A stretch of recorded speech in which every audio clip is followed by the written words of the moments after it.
আবেগীয় নিরাপত্তা আর বিশ্বাস এই দুটো জিনিস কিভাবে একে অপরের সাথে ওতপ্রোতভাবে জড়িত চলুন সেটাই আজ একটু ভালোভাবে বোঝার চেষ্টা করি।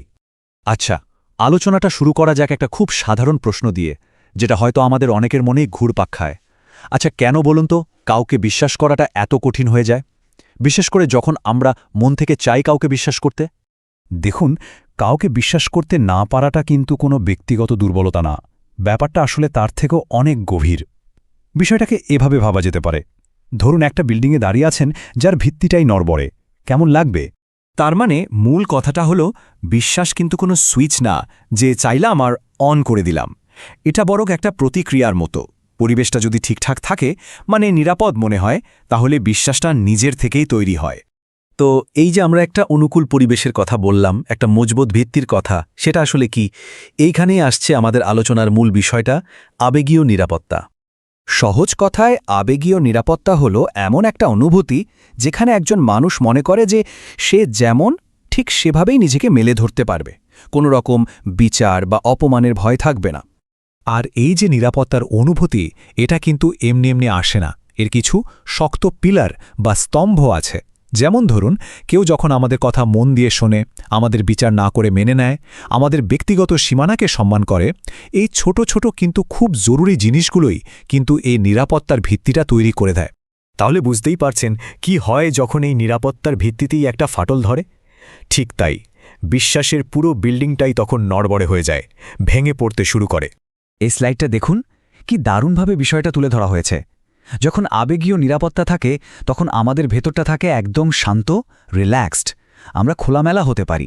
আর যখন সেটা থাকে না, তখন ঠিক তার উল্টো, সবসময় একটা দুশ্চিন্তা, একটা টেনশন, মনে হয় যেন সারাক্ষণ নিজেকে বাঁচিয়ে চলতে হচ্ছে। আর আমাদের ভেতরের এই অনুভূতির প্রভাবটা কিন্তু সরাসরি আমাদের বাইরের আচরণেও এসে পড়ে।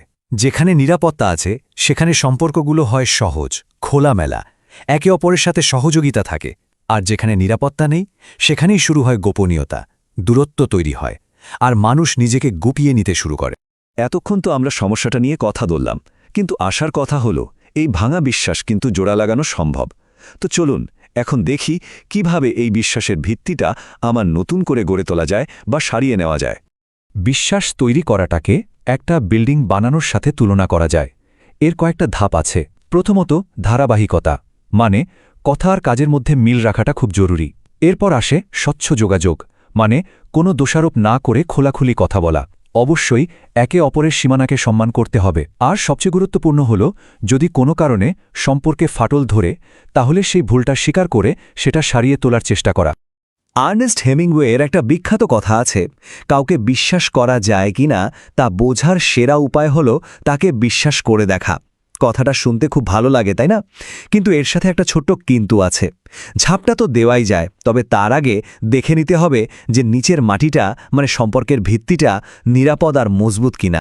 তো এত সব আলোচনার পর আমরা মূল কথায় আসি। আসল টেকঅ্যাওয়েটা কি? সবচেয়ে বড় শিক্ষাটা হলো, বিশ্বাসকে জোর করে তৈরি করার চেষ্টা না করে বরং মনোযোগ দেওয়া উচিত আবেগীয় নিরাপত্তা তৈরি করার দিকে। কারণ ভিত্তিটা যদি নিরাপদ হয়, বিশ্বাস নামের কাঠামোটা তার উপর এমনিতেই দাঁড়িয়ে যাবে। এটা একটা বাই প্রোডাক্টের মতো। শেষ করার আগে একটা প্রশ্ন রেখে যাই সবার জন্য, আমাদের জীবনের সম্পর্কগুলোর ভিত্তি, সেগুলো আসলে কতটা মজবুত? এই উত্তরটা খুঁজে বের করার মধ্যেই হয়তো আসল শক্তিটা লুকিয়ে আছে।